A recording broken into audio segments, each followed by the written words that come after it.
how to allow message requests from everyone on Instagram. In this video, I'm going to show you how to allow anyone to send you messages on Instagram. This includes people you follow and people you don't follow. And if this video helps you, please consider giving it a like and also subscribe to my channel because that really helps me out. So to allow message requests from anyone on Instagram, the first thing we need to do is open up the Instagram app on our iPhone or Android phone. Then select your profile icon on the bottom right of the app to go to your profile. Once you're on your Instagram profile, select the three lines in the top right to open the menu, and then select Settings and Privacy.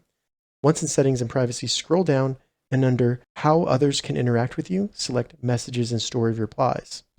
So from here, we just want to select Message Controls. Now we just need to make sure that the first two options, first, your followers on Instagram, select that, and then select Message Request.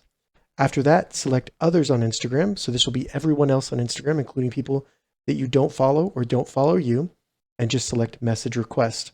So as you can see, it says message requests from other accounts on Instagram will be delivered to your message request folder unless you choose not to receive them. So now we've allowed message requests from everyone on Instagram. If this video helped you, give it a thumbs up, and please consider subscribing to my channel, Gauging Gadgets. Thank you so much for watching.